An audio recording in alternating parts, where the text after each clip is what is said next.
Assalamualaikum warahmatullahi wabarakatuh. Waalaikumsalam warahmatullahi wabarakatuh. Jadi di sini saya akan menerangkan tentang rahasia pahala puasa dalam kitab Bughyatul Al-Insan fi Wadhaif Ramadan. Karangan Ibnu Rajab Al-Hanbali.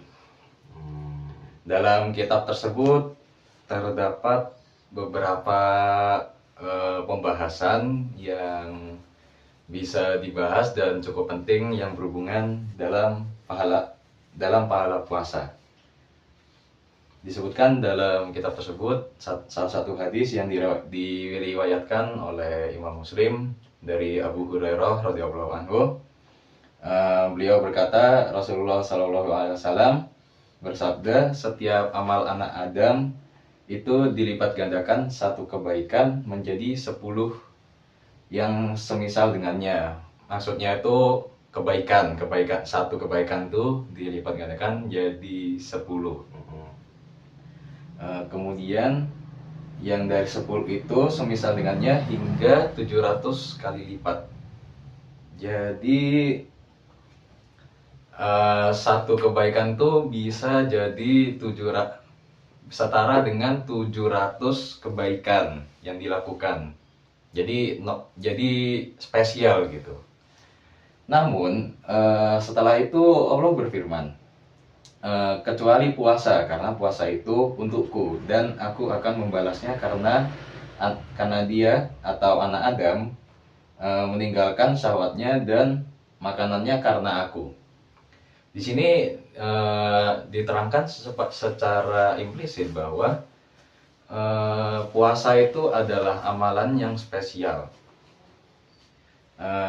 Sudah diterangkan dari hadis ini bahwa puasa itu hubungannya berbeda dengan amalan yang lain. Yaitu kalau amalan yang lain itu ada hubungannya dengan antar manusia atau hablum minan nas, namun kalau puasa itu hubungannya hanya dari hamba kepada yang maha kuasa. Jadi hablum minallah. Nah, kemudian orang yang berpuasa itu memiliki dua kebahagiaan, yaitu pertama kegembiraan saat dia berbuka puasa dan kegembiraan saat bertemu Tuhannya. Dan sesungguhnya bau mulutnya lebih wangi daripada bau kasturi. Maksudnya itu sebagai kiasan bukan berarti orang puasa itu bau mulutnya emang baunya wangi kayak wangi parfum kasturi, bukan, tapi sebagai kiasan bahwa puasa itu adalah amalan yang spesial, yang luar biasa dan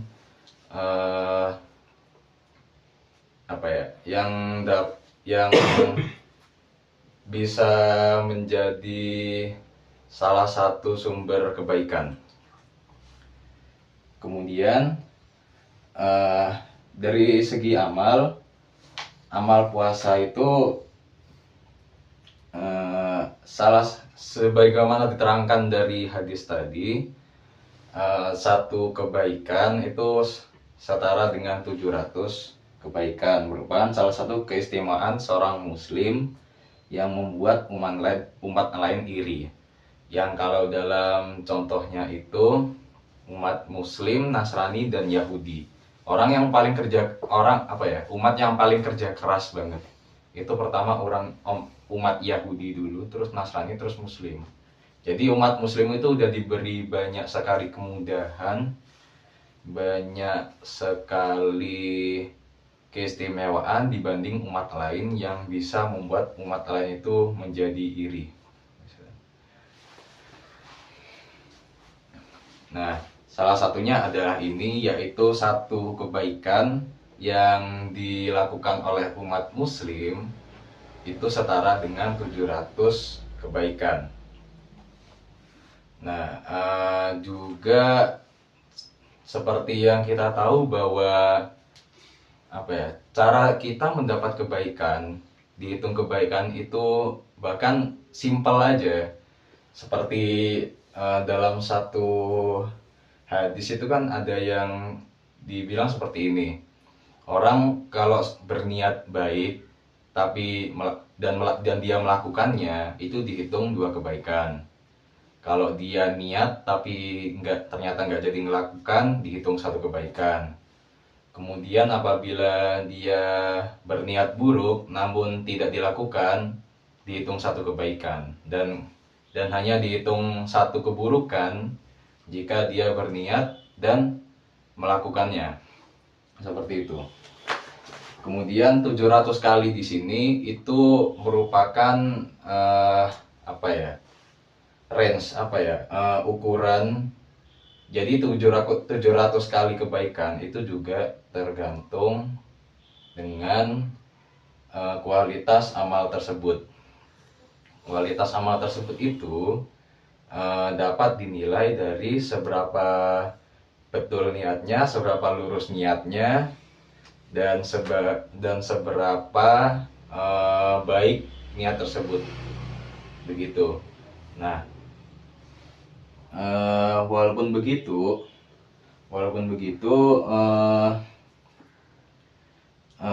adalah baik untuk seorang hamba jika dia berkomitmen atas niat baiknya dan tidak mencampur adukannya dengan niat lain sehingga kualitas amalnya terjaga.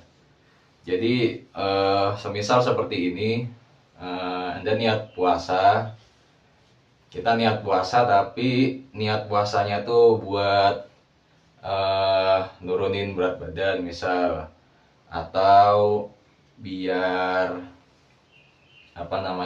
istilahnya kalau zaman sekarang detox racun, walaupun itu jadi itu sebenarnya lebih ke efek dari kita puasa, bukan karena kita puasa dengan niat detox racun. Itu salah.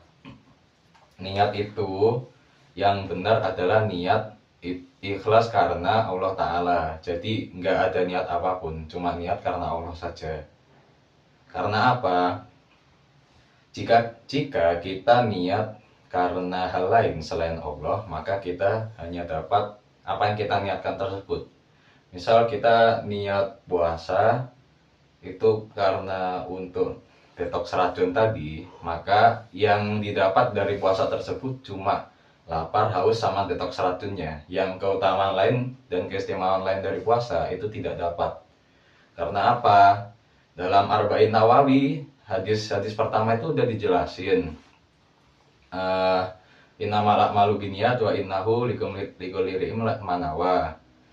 Setiap niat, setiap perilaku itu berdasarkan niatnya. Faman kana hijratuhu ila Allahi wa rasulih, barang siapa yang niatnya itu karena Allah dan Rasulnya, fa hijratuhu ila Allahi wa rasulih, maka sampailah dia kepada Allah dan Rasulnya. Maksudnya niatnya ikhlas karena Allah dan Rasulnya, karena mengikuti perintahnya. Tapi bagaimana dengan orang-orang yang niatnya itu selain karena Allah dan Rasulnya? Faman kanat hijratu ila ma yusibuha au imratun yang kiuha. Barang siapa yang niatnya itu hanya untuk mengejar dunia atau karena wanita yang ingin dinikahinya, fajru ilama yusibuha, maka dia cuma dapat apa yang diniatkan itu. Jadi kalau kita niatnya kepada Allah dan Rasulnya, ikhlas, istilahnya ikhlas, maka kita bisa mendapatkan semuanya, karena apa yang kita niatkan itu adalah sumber dari semua kebahagiaan.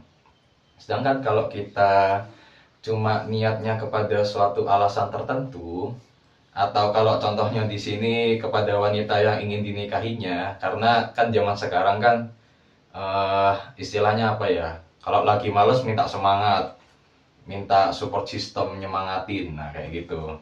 Maka berarti kan niatnya nggak ikhlas karena Allah, nggak karena niat benar-benar tulus niat, tapi karena ada pemicunya dulu, pemicunya dari wanita yang dia senengin itu. Jadi nggak ikhlas, nggak murni karena niat dia sendiri, seperti itu. Makanya penting untuk memurnikan niat tersebut. Pertama, memurnikan niat tersebut untuk melakukan segala amal kebaikan. Supaya apa?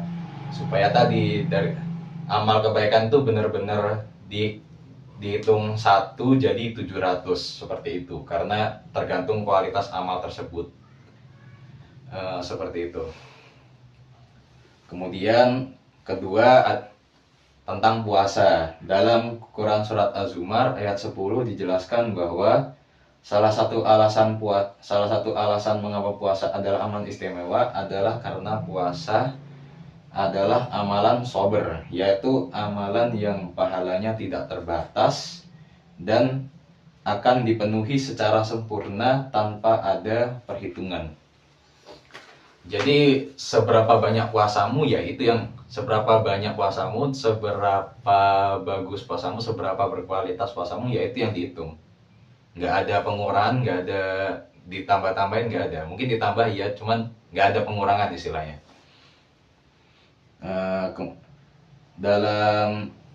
Kemudian poin kedua adalah sober adalah menahan diri dari keluh kesah, atau dengan kata lain ketabahan atau ketangguhan. Sober di sini kan sabar ya, sabar kan menahan diri dari berkeluh kesah.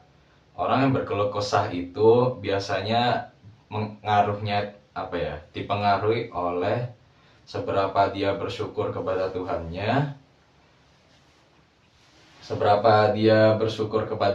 Tuhannya, yang menjadikan dia dapat bersyukur atas rezeki yang diberikan oleh Tuhannya, oleh Allah Subhanahu wa Ta'ala. Nah, bersyukur sendiri itu dipengaruhi oleh prasangka hambanya kepada Tuhannya. Bila mana katakan seperti ini, orang ini diberi rezeki, orang A diberi rezeki sekian, orang B diberi rezeki sekian, namun lebih banyak daripada yang A. Katakanlah si A ini dia tidak bersyukur. Dan iri kepada orang B ini yang diberi rezeki lebih banyak. Yang malah dengan tidak ada rasa bersyukur itu malah menyebabkan iri dengki, sifat iri yang malah menyebabkan menjadi pemicu keburukan lain. Mungkin seperti yang dapat kita lihat di zaman sekarang, paling sering itu masalah warisan, yang dimana kan kalau warisan kan ada ashabul furud sama itu yang pokoknya selain ashabul furud, bukan yang wajib. Nah, padahal yang harus didapat di situ sudah ada pembagiannya tersendiri, yang dimana paling banyak itu kan anak laki-laki dapat setengah dan sisa asobah. Cuma kalau anak laki-lakinya banyak, yang itu jadi masalah. Karena apa? Kalau anak laki-lakinya banyak kan ada pembagiannya sendiri lah, berapa setengah kemudian asobah. Nah, masalahnya tidak semua orang itu dapat menerima, dapat lapang dada, dapat legowo dengan hasil perhitungan dari warisan tersebut, yang mana itu disebabkan karena rasa tidak bersyukur dan tidak lapang dada, yang menyebabkan iri dengki. Nah, karena iri dengki tersebut yang menjadikan bibit kebencian dan dendam, yang akhirnya menyebabkan pembunuhan, tawur dan lain-lain, sampai pokoknya putus dari keluarganya, coret kakak gitu lah. Jadi orang ini katanya saudara, tapi kok dia dapat warisan paling banyak, aku dikit gitu. Kayak iri dengki, harusnya sama rata gitu. Nah, kayak gitu. Padahal sudah ada pembagiannya sendiri, seperti itu. Nah, jadi alangkah baiknya kita membiasakan diri untuk bersyukur dan bersikap sabar atas apa yang kita dapat, dan berprasangka baik atas apa yang terjadi pada kita. dan mencoba untuk mencari hikmah di baliknya, seperti itu. Kemudian poin ketiga, salah satu riwayat menyatakan bahwa Ramadan adalah bulan sabar, yang salah satu faedahnya adalah menghilangkan dendam. Nah, di sini sudah dijelaskan secara implisit bahwa bulan Ramadan, dengan berpuasa di bulan Ramadan itu dapat menghilangkan rasa dendam yang tadi, sehingga salah satu faedahnya puasa di bulan Ramadan adalah dapat menghilangkan rasa dendamnya tadi, dapat menghilangkan rasa iri dengkinya tadi. Karena salah satu esensi puasa kan adalah menahan diri dari segala hal yang buruk, seperti itu. Kemudian poin keempat adalah sabar ada 3 jenis, yaitu pertama ketangguhan dalam menjalankan perintah Allah dan menjauhi larangannya. Kedua adalah mengurangi seringnya berkeluh kesah. Dan ketiga adalah menerima takdir-takdir perih dari Allah. Dari 3 jenis ini, yang pertama adalah ketangguhan dalam menjalankan perintah dan menjauhi larangannya. Berarti kemampuan untuk selalu bertakwa kepada Allah dengan menjalankan perintahnya dan menjauhi larangannya. Di sini kan kecenderungan manusia untuk berbuat jelek itu lebih besar, sehingga untuk melakukan sesuatu yang baik itu lebih susah daripada melakukan hal yang buruk. Padahal hal yang baik ini sudah diberikan banyak rukhsah. Misal sholat aja, kalau nggak bisa sholat berdiri suruh duduk, kalau nggak bisa duduk sambil berbaring bisa. Nah, kemudian di atas itu masih ada lagi yang lebih susah, lebih sulit untuk meninggalkan perbuatan buruk yang udah jadi kebiasaan, udah konsisten, udah kebiasaannya dia, daripada memulai sesuatu yang baik. Begitu. Padahal dengan kita meninggalkan sesuatu kebiasaan yang buruk, kita dapat memulai sesuatu yang baik dengan lebih lancar, lebih mudah, seperti itu. Kemudian di poin kedua kurang lebih sudah dijelaskan tadi di poin kedua, yaitu mengurangi keluh kesah. Keluh kesah ini dipengaruhi oleh rasa bersyukur yang dipengaruhi oleh prasangka.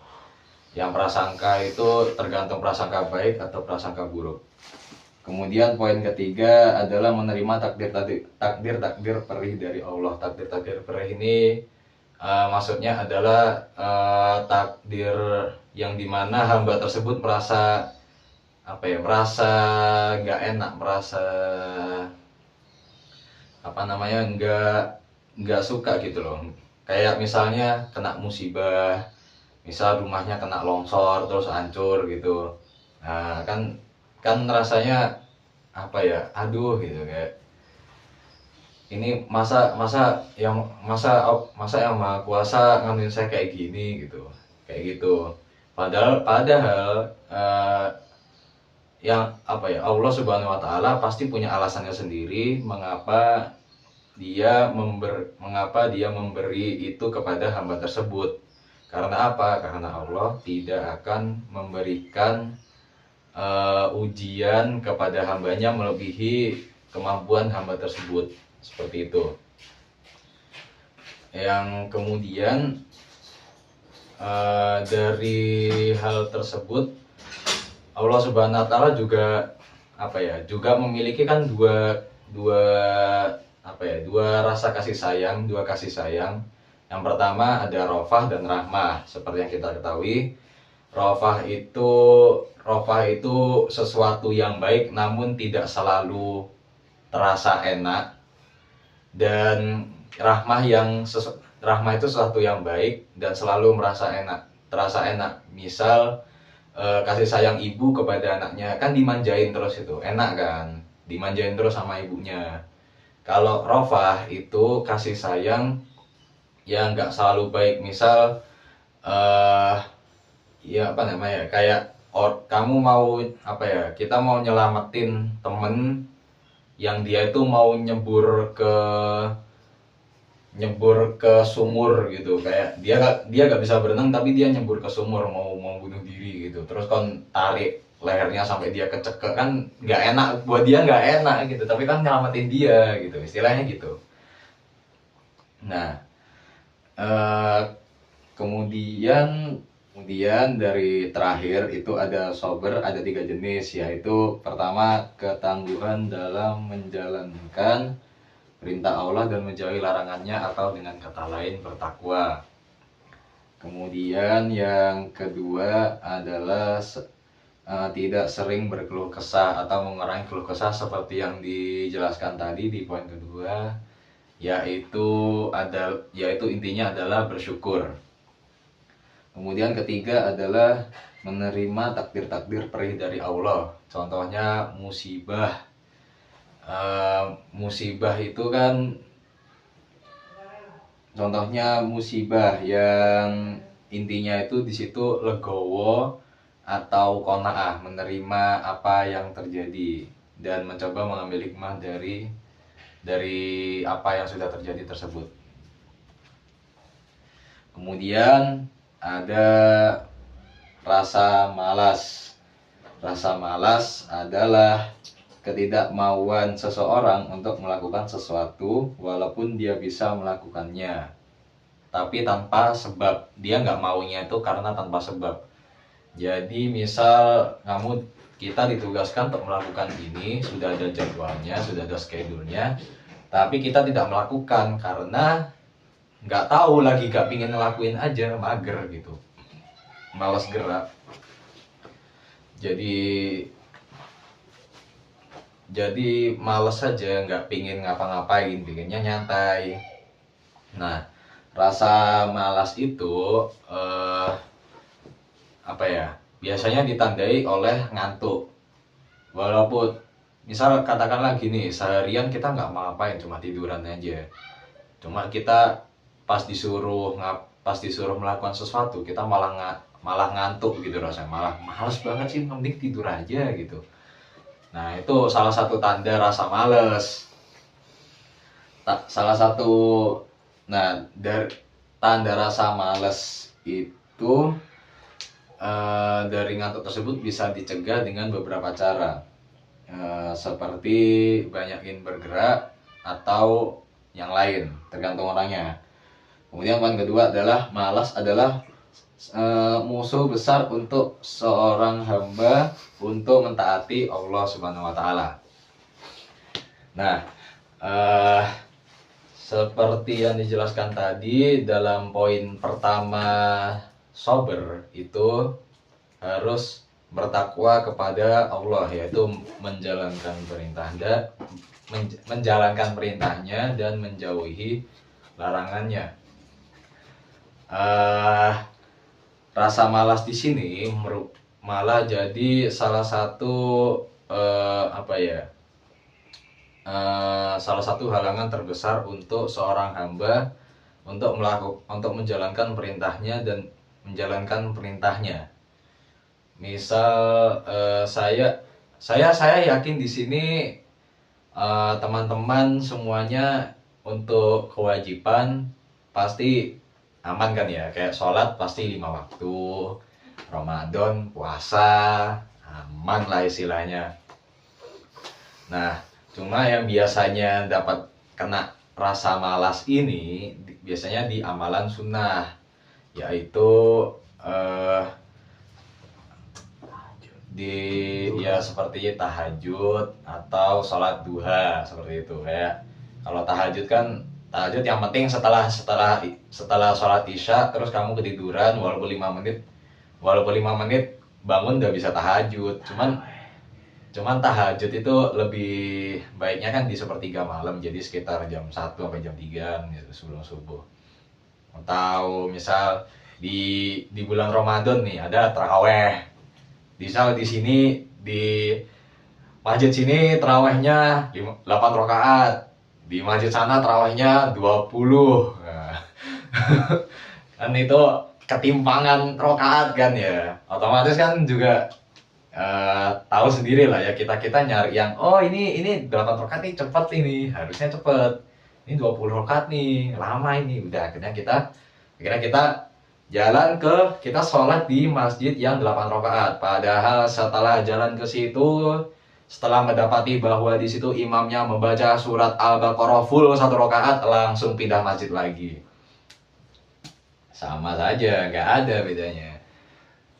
Udah gitu sampai di masjid 20 rakaat ternyata sangat kencang sampai tidak kuat berdiri lagi, sampai capek. Udah sama aja, mending nggak usah taraweh dah, mending di rumah aja tiduran main dah, ngapain taraweh datang pas taraweh selesai, ikut ambil nasi kotak, ikut ambil minum, dah pulang gitu doang, titip sandal doang, seperti itu tidak baik ya teman-teman, jangan ditiru.